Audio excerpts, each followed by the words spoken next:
I'm Dan Abrams, author of Lincoln's Last Trial. You're watching Author's Voice.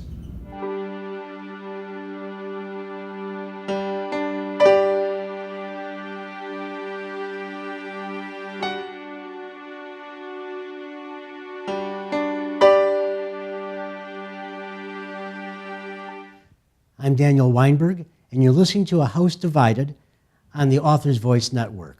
We're here in Chicago at the Abraham Lincoln Bookshop, where we have our broadcast studio embedded. We're not broadcasting live as usual because we had our first off-site interview with Dan Abrams, Chief Legal Affairs Anchor for ABC News, CEO of Abrams Media, hosts Live PD on the A&E Network, a graduate of Columbia University Law School. He was general manager of MSNBC, had his own show, The Abrams Report, author of Man Down, and more. Just an all-around overachiever, Dan Abrams. His latest book, Lincoln's Last Trial, the murder case that propelled him to the presidency. You can see it in back of me. Hanover Square Press, 287 pages plus index, in illustrated, and it's $26.99. And you can buy it right now at authorsvoice.net. Lincoln's Last Trial is written in conjunction with David Fisher, who's the author of over 20 New York Times bestsellers. The book is about a murder case undertaken with Lincoln's second law partner, I should say, Stephen Treat Logan. The opposing counsel was John Palmer, a longtime friend of Lincoln, and many interesting characters take the stand, among them the Reverend Peter Cartwright, a well-known prairie preacher.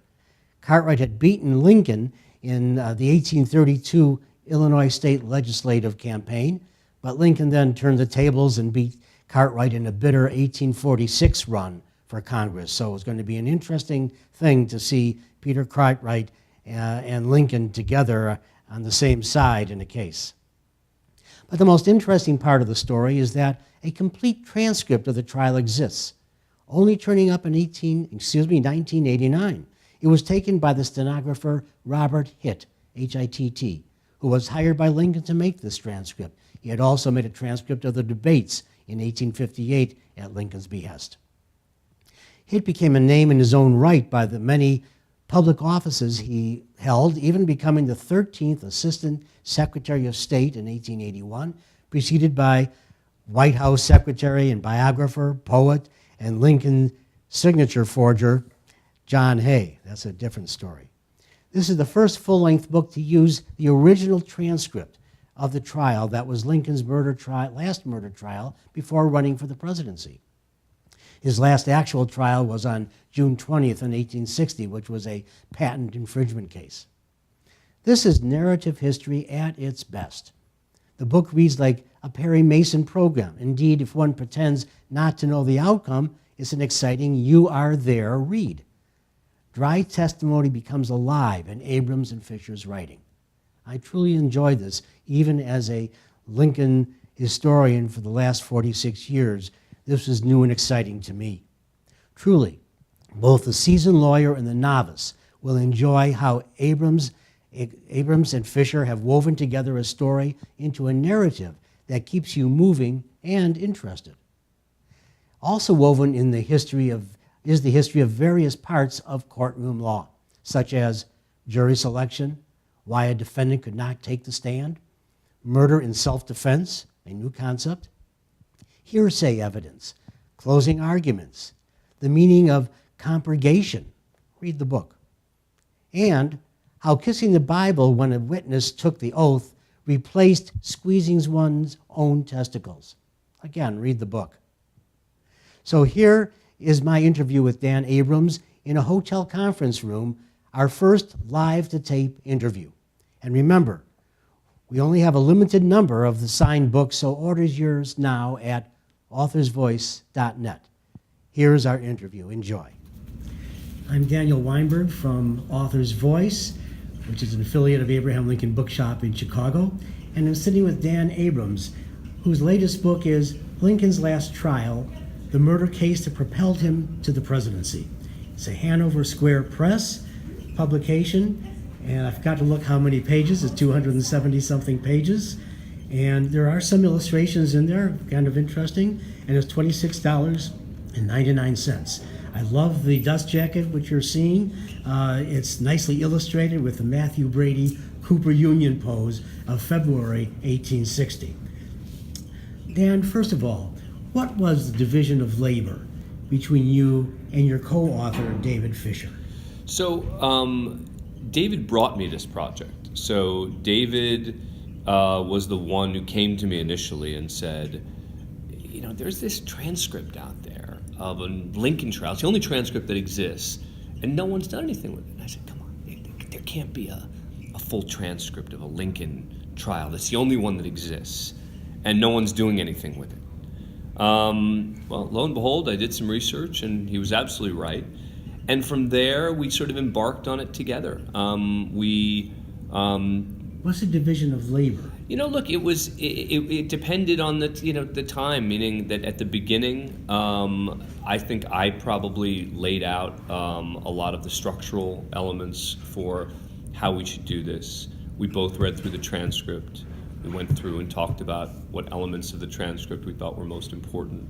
And then started the process of writing, and we exchanged notes back and forth. Who did the research for you? He did a lot of the research. Mm-hmm. So when it came to the legal research, that was mostly on him. Mm-hmm. Now there were certain things I have to say that you know, there would be a lot of things that would be researched that I would then follow up and say, this doesn't seem right. Are you sure about this, etc. And in almost every case, he was right. And I'm very happy that you told me that the proof that I read over this last weekend has been amended into the final, which I just found this morning, and I'm going to have to read again.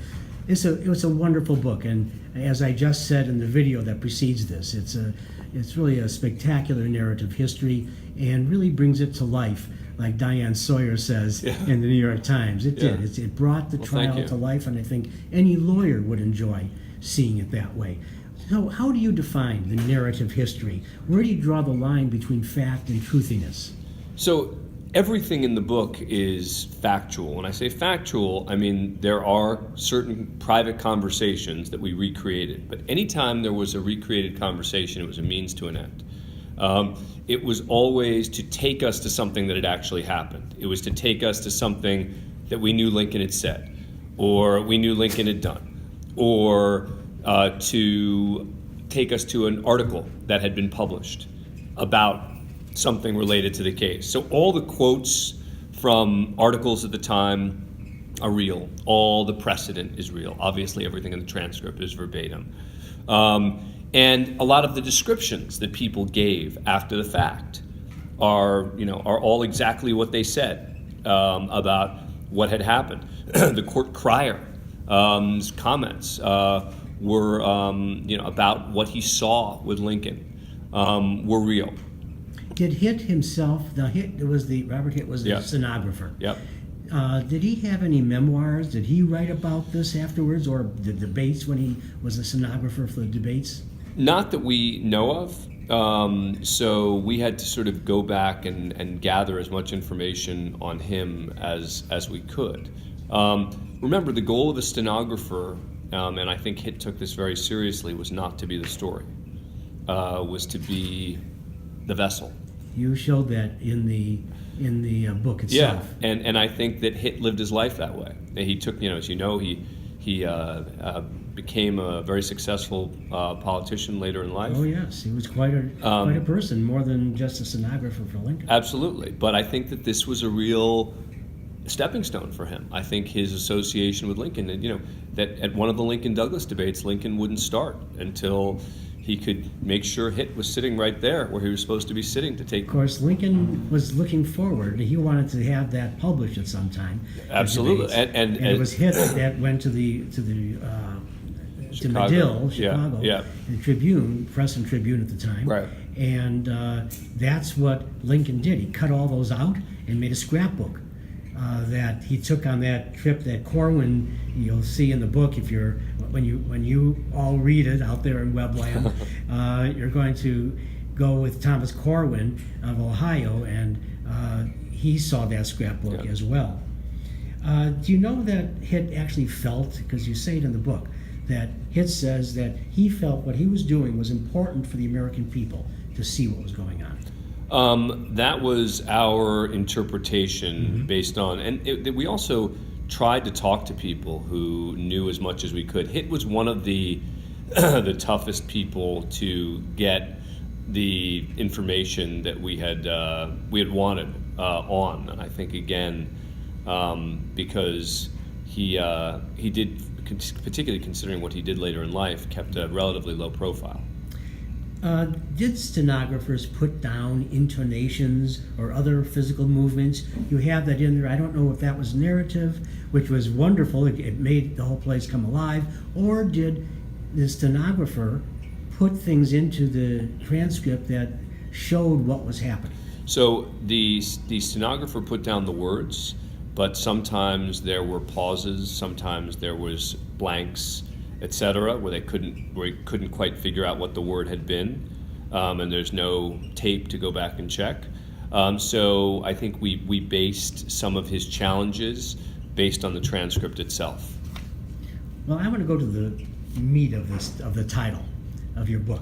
His last trial, the murder case that propelled him to the presidency. And this is what's going to drive the true Lincoln historians, I think, well, I mean, a little, right? So we took something, because what I'm going to say is that they're in the mix, and maybe before, as the Cooper Union speech, Brady's photo at the same time, the debates, and the brilliant strategy of the managers at the Wigwam that nominated Lincoln. Yeah. How did this, with your title, propel him to the presidency? So if we had, if titles weren't titles, I think a more accurate would be helped propel, rather than propel. I can't sit here and tell you that this trial was the single event that propelled Abraham Lincoln to the presidency. What I can say is that he was not a national figure at the time of this trial. He was someone who people were kind of kicking the tires with. It might have known his name, but certainly well known in Illinois, and one of the best known lawyers in the West at the time, but not a national name. And I think that this trial got him some notoriety. It was covered nationally. Was it covered nationally? Yeah, a little. Mm-hmm. I was wondering about that as I read it. And I think that in a case where he had everything to lose, I think that winning this case, which was viewed as a tough case, I mean, it was viewed as a tough case because the community wanted a conviction. A smart politician would never take this case in 1859. But it tells you a lot about who Abraham Lincoln was. He wasn't someone who would decide every moment in his life based on what would help or hurt his political future. And he was a smart politician. And he was a savvy politician. Yes, he was. But I think that he didn't let politics dictate what he did. And because if he was truly, he would never take this case in 1859. We're talking about literally September of 1859. And so I think that 5 months later he was. And by the way, a number of the people who he was involved in this case with became critical players for him moving forward as well. One of the lesser known prosecutors in the case claimed that we know he was involved in the seating at the 1860 Republican Convention. Broadwell. Yeah, and Broadwell, and he's sort of taken credit after the fact, basically claiming the way that he seated the delegates allowed Lincoln delegates to have better access to those who were on the fence. They were brilliant in there. That was one of the pegs. So Broadwell was one of the minor prosecutors in this case. So look, there are a number of small factors. I think there were the people he associated with and met. I think he became, obviously John Palmer he'd known before. They had been rivals and they had been friends. But I think that this case solidified his respect for Palmer, who became critical in the 1860 campaign for him. And so I think that all these factors together allowed us cautiously to use the word propel, but I was expecting that we would get a little bit of pushback. But it's a good title and a beautiful cover too. So, now, John Logan had been Lincoln's second law partner and a friendly adversary afterward, and his co-counsel, of course, in this case in the book. Stephen, yeah. And you quote Logan as saying, among other things about Lincoln as a lawyer, Lincoln put little effort in if he felt the client was wrong. Well, isn't that a bit damning of Lincoln as a lawyer? Isn't a lawyer supposed to do the best, even if he doesn't like? He took a slave owner's case. Yes, he did. He couldn't have liked that, but Yeah. I would have thought he would have done the best, and John Logan would have seen that. So I think Stephen Logan. Are you talking about Stephen John Palmer? Logan, Or I'm Stephen? sorry. Yeah. Okay. Yes. Yeah. My mistakes. Yeah. I think that. Look, I think lawyering was different back then. I think that today we say a lawyer's obligation is to advocate the best case for their client. And there's no question Lincoln did cases like that, in particular to make money. But I also think that those days, the obligations on lawyers were higher, meaning they were creating law. They were setting precedents. Lincoln was too. And I think that a guy like Lincoln took that stuff seriously. And I think he took seriously his role in the formation of the law. And when you have that sort of obligation, it's more than just representing a client. And so I think that's what Logan meant. I'd like you to comment on something. You write that Robert Hitt says, perhaps there are lawyers who have no problem bending their integrity or beliefs when necessary. Ward Lamon, who was very close to Lincoln and a fellow lawyer and bodyguard, he wrote in a book that I once handled, a biography of Lincoln post-assassination, where Josiah Holland, said how honest Lincoln was. Lamon in the margin wrote, Lincoln could stretch the truth when necessary.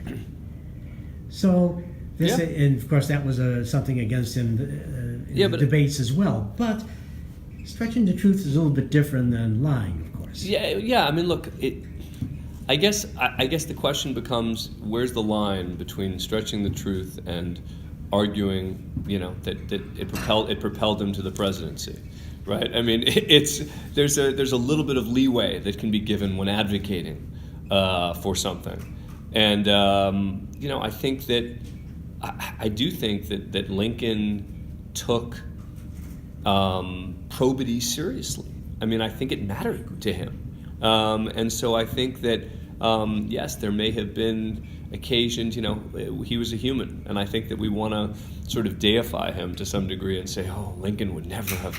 People who knew him knew his flaws as well. He was a human. But I think that as the total sort of package, lawyer, political leader, father, etc., that he was certainly on the whole someone who cared about the truth. Yeah, I think all of us in Lincoln land feel that too. I loved as well how you put in history, wove it in, so we know the history of taking an oath, for example, and other areas of the law as you went through were wonderful. And I think non-lawyers will love that. Lawyers might enjoy that. And I don't want you to tell the book yet. They're going to have to read the book, but I did find something interesting where in Lincoln's day, only a few years earlier, you write in the book that it began to be a fad, perhaps, to kiss the Bible after you took the oath. Mm-hmm. And that's a long way away from centuries before, when a man would grab his testicles, as you say, to do the same thing. So read the book and you'll know. Who knew that there was a reference to testicles in the book? But there is. That's why I had to bring it up. This is the end of our time here together. Is there anything you want to say about Lincoln that you'd like to tell people how your feeling was? Maybe going in, how you felt? Maybe did you feel any different going out of the book after living with Lincoln? Yeah. So I learned a lot about Lincoln as a lawyer that I didn't know. Not just about the cases that he did, but about how he felt about them in certain cases. One of the striking moments for me in this trial in particular was when Lincoln got so angry at the judge over a very, very important ruling. I won't go into it right now, but it was the critical ruling in the case as to whether a critical witness, Peter Cartwright, was going to be able to testify. And initially the judge ruled against him. And we have real-time, at the time, reactions from people who were there. Talk about the fury of Lincoln. They've never seen him this angry.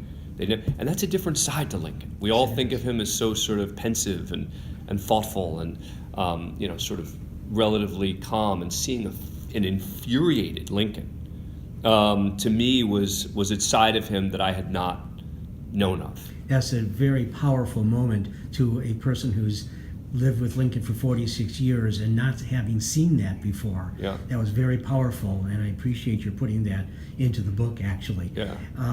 Just very quickly to end this, did you find other areas where there were comments by spectators, not in this trial but before, that showed Lincoln as a human in the court, how he was? Because you certainly have a very fine Lincoln in here. To me, the telling part was when he didn't charge people after the case, when he'd really come to bond with them, cared about their case, and didn't have the money to pay him, or didn't have, even if they did have the money to pay him, didn't take the money because he felt it was wrong or inappropriate. There's even when it came to companies, corporations, I think there was a case story about one of the railroads I think he was representing. They sent him a check for something he felt he didn't deserve, and he initially sent it back, eventually cashed it. But anyway, but he wasn't a pushover, right? I mean, meaning there was another instance where he felt he was entitled to a payment, and they initially fought him on it.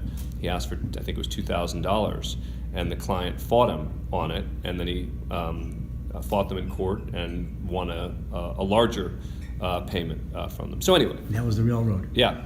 And in And he saved them an enormous amount of money in the case that he won. And they didn't feel good about it until after the turn of the century, in the early 1900s. They put out a little pamphlet about it, and Was that right? then they were proud. Yeah, of course. Being of hanging onto his coattails. Of course. But at the time, they fought him. It's true. Yeah. Dan Abrams, thank you so much. Appreciate your being with us and signing first editions, and we'll have some of those for anyone who's watching this afterward in the shop. Thanks again. My pleasure.